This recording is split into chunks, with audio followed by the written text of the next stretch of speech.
¿Alguna vez te has preguntado qué quiso decir Jesús cuando afirmó: «Destruyan este templo, y en 3 días lo levantaré»?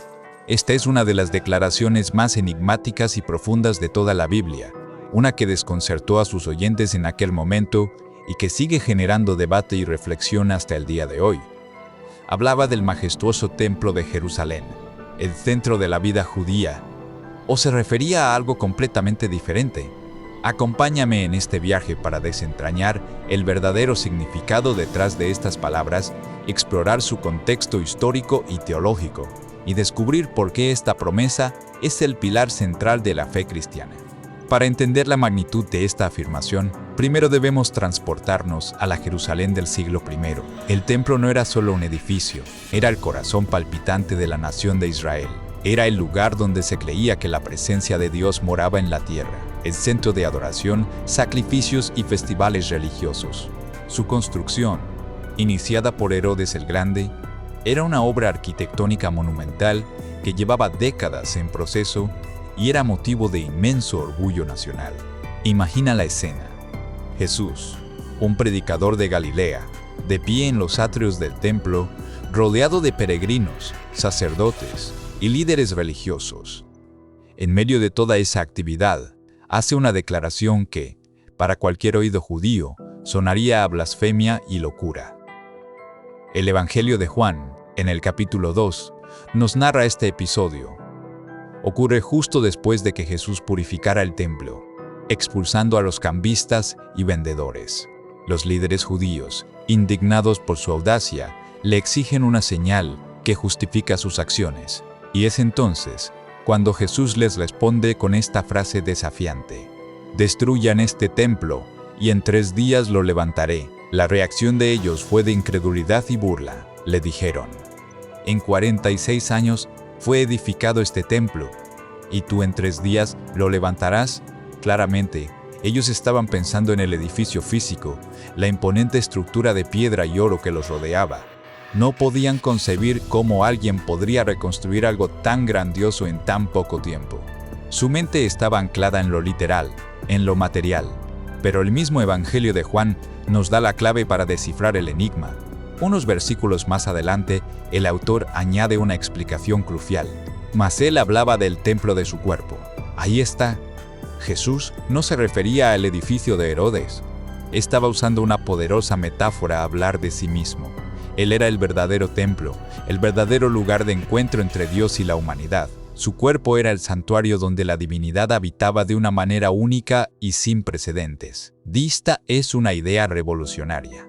Durante siglos, la presencia de Dios se había asociado con un lugar físico, con el tabernáculo en el desierto y luego con el templo en Jerusalén. Ahora, Jesús estaba diciendo que esa presencia se concentraba en su propia persona. Entonces, ¿qué significa «destruyen este templo»?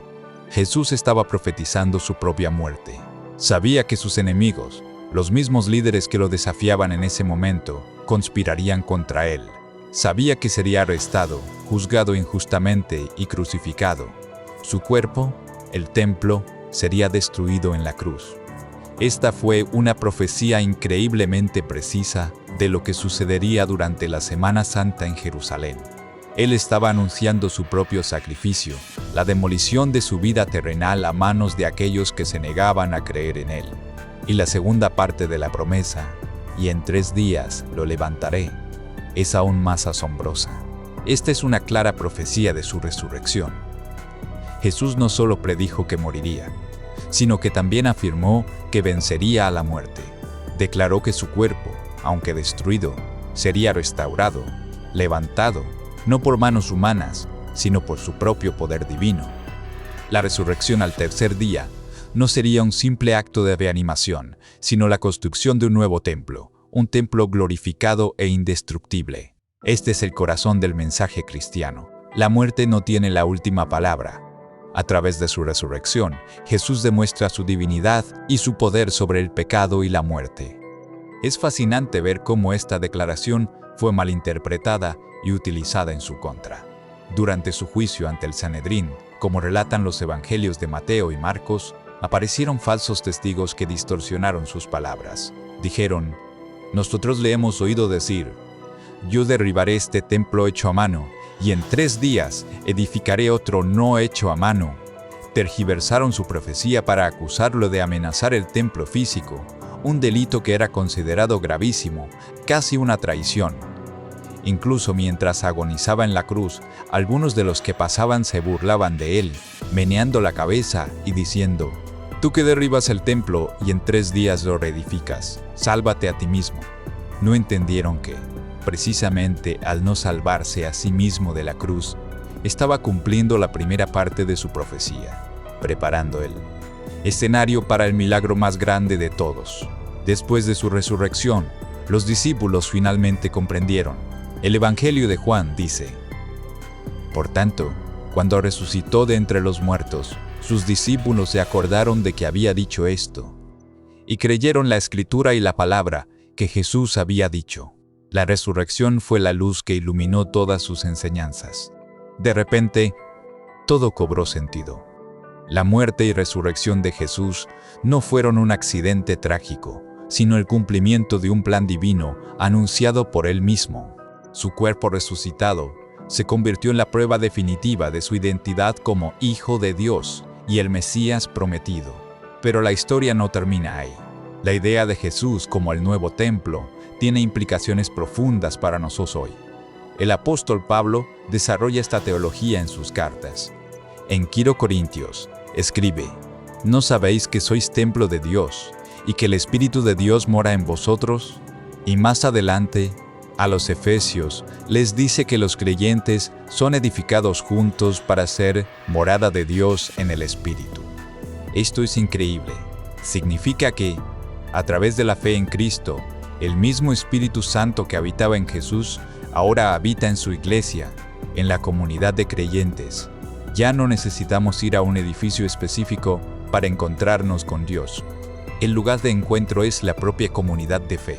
Y también, individualmente, cada creyente se convierte en un templo del Espíritu Santo. Así, la promesa de Jesús de reconstruir el templo en 3 días no solo se cumplió en su resurrección física, sino que continúa expandiéndose a lo largo de la historia a través de la formación de la iglesia. El antiguo sistema de sacrificios en el templo de Jerusalén, que apuntaba a la necesidad de expiación por el pecado, fue cumplido y reemplazado por el sacrificio único y perfecto de Cristo en la cruz.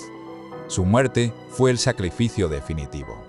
Su resurrección fue la inauguración de un nuevo pacto y un nuevo templo, no hecho de piedras, sino de personas transformadas por su gracia.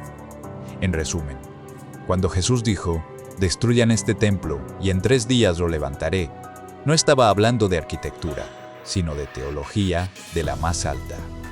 Estaba revelando su identidad, prediciendo su misión y estableciendo el fundamento de una nueva forma de relacionarse con Dios. Primero, profetizó su muerte. La destrucción del templo era una metáfora de su crucifixión, el sacrificio voluntario de su propio cuerpo. Segundo, profetizó su resurrección.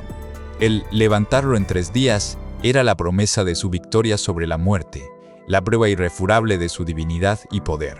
Y tercero, le definió el concepto mismo de templo. Ya no sería un lugar físico, sino su propia persona, y por extensión, su cuerpo místico, la iglesia, en la cual mora el Espíritu de Dios. Esta declaración es, por lo tanto, mucho más que un simple acertijo. Es un resumen del Evangelio completo. Es la promesa de que aunque el pecado y la muerte parezcan destruir, el poder de Dios para reconstruir, restaurar y dar nueva vida es infinitamente mayor. Es la invitación a dejar de buscar a Dios en edificios hechos por manos humanas y encontrarlo en la persona viva de Jesucristo y en la comunidad de aquellos que le siguen. Gracias por acompañarme en este análisis. Espero que te haya ayudado a comprender mejor la profundidad de estas palabras de Jesús. Si te ha gustado este video, no olvides darle a me gusta, suscribirte al canal y activar la campanita para no perderte futuros contenidos. Nos vemos en el próximo video.